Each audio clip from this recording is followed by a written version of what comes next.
একাদশ শ্রেণীর সমস্ত বন্ধুদের জানাই স্বাগতম। তোমাদের পাঠ্যের অন্তর্ভুক্ত বাংলা সনেটের স্রষ্টা কবি মাইকেল মধুসূদন দত্তের লেখা ঈশ্বরচন্দ্র বিদ্যাসাগর পাঠ্যটি থেকে যে সমস্ত প্রশ্নগুলি বা এমসিকিউ প্রশ্নগুলি তোমাদের পরীক্ষায় আসবে তা জানতে হলে সম্পূর্ণ ভিডিওটি দেখতে হবে। চলো প্রশ্নগুলি দেখা যাক। সনেট শব্দটির আক্ষরিক অর্থ হলো মৃদু ধ্বনি। সনেট শব্দটি হলো ইতালীয় শব্দ। সনেট উদ্ভব হয় কোন যুগে? সনেট উদ্ভব হয়েছিল মধ্যযুগে। সনেটের বাংলা নাম কি? চতুর্দশপদী কবিতাবলী।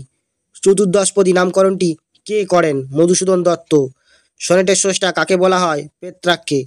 সনেটে মোট কতগুলি লাইন থাকে? 14টি। সনেট 14 লাইনকে মোট কটি ভাগে ভাগ করা হয়ে থাকে? 2 ভাগে। বাংলা সনেটের স্রষ্টা কাকে বলা হয়? মাইকেল মধুসূদন দত্তকে। ঈশ্বরচন্দ্র বিদ্যাসাগর কবিতাটি কার লেখা? মাইকেল মধুসূদন দত্তের লেখা। সনেটের 14 লাইনকে যে 2টি ভাগে ভাগ করা হয় তা হলো প্রথমে 8টি, তারপরে 6টি। মধুসূদনের প্রথম চতুর্দশপদী কবিতাটির নাম কি? মধুসূদনের প্রথম চতুর্দশপদী কবিতাটির নাম হলো কবি মাতৃভাষা। মধুসূদনের ছদ্মনামটি হলো টিমোথি পেন পোয়েম।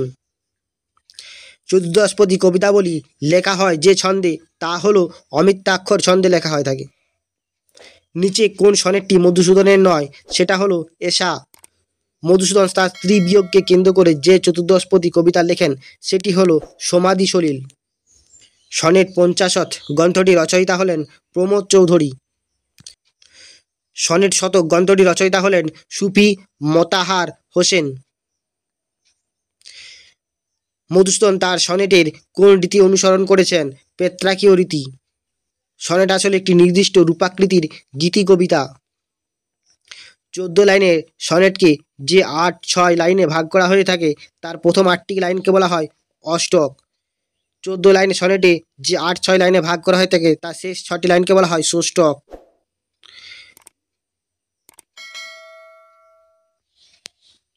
চতুষ্ক সনেটের কোন অংশের অন্তর্গত? চতুষ্ক সনেটের অষ্টকের অন্তর্গত। ত্রিপাদিকা সনেটের কোন অংশের অন্তর্গত? ষষ্ঠকের অন্তর্গত। ঈশ্বরচন্দ্র বিদ্যাসাগর সনেটটি মধুসূদনের চতুর্দশপদী কবিতাবলী গ্রন্থের কত সংখ্যক কবিতা? 86 সংখ্যক কবিতা। চতুর্দশপদী কবিতাবলীতে মোট কতগুলি কবিতা রয়েছে? 102টি।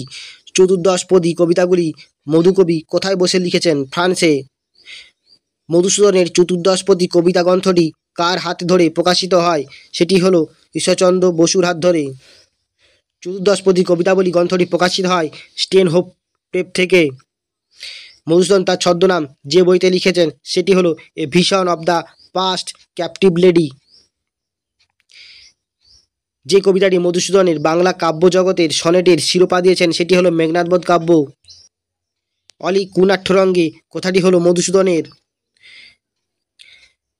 সাগংদাড়ি গ্রাম কোথায় অবস্থিত? সাগংদাড়ি গ্রাম বাংলাদেশে অবস্থিত। বিদ্যাসাগর বলতে কাকে বোঝানো হয়েছে? ঈশ্বরচন্দ্রকে। সিন্ধু শব্দের অর্থ কি? সিন্ধু শব্দের অর্থ হলো সাগর।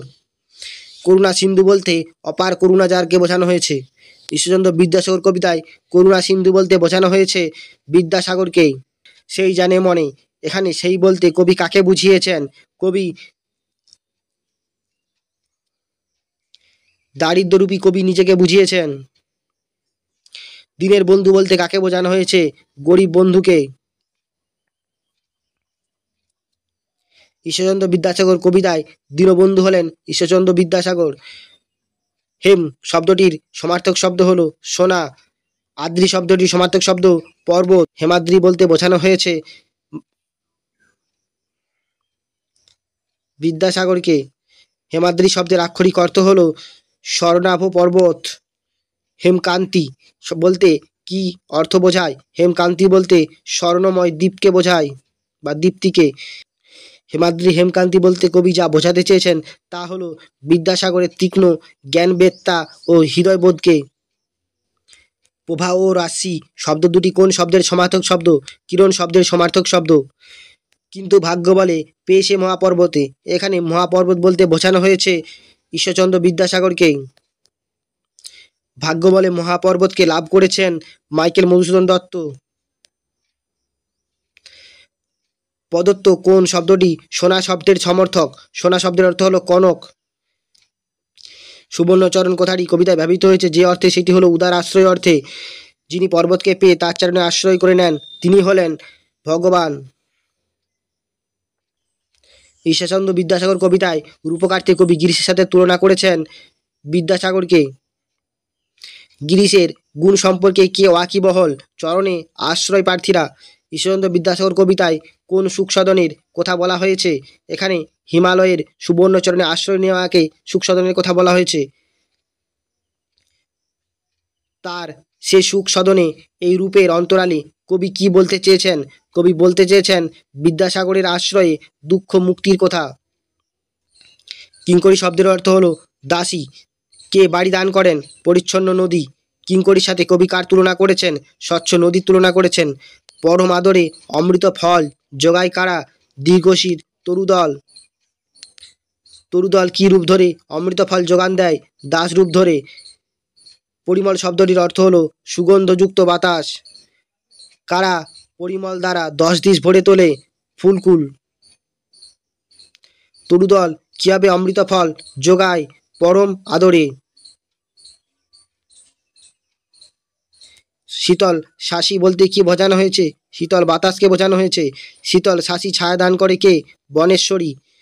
বনেশ্বরী রাত্রিতে কি দান করে? সুশান্ত নিদ্রা দান করে। ক্লান্তি কিসে দূর হয়? না, ক্লান্তি দূর হয় সুশান্ত নিদ্রায়। বনেশ্বরী বলতে কবিতায় কাকে বোঝানো হয়েছে? বনেশ্বরী বলতে কবি বনদেবীকে বোঝানো হয়েছে। এই ছিল তোমাদের বিদ্যাসাগর পাঠ্যটির এমসিকিউ আলোচনা। যদি তোমাদের পরবর্তী পাঠ্যগুলির এমসিকিউ আলোচনা দেখতে চাও তাহলে অবশ্যই সাবস্ক্রাইব করো চ্যানেলটি এবং নোটিফিকেশন বেলটি অল করে দাও, সাথে তোমাদের বন্ধুদের প্রশ্নগুলি দেখার সুযোগ করে দাও।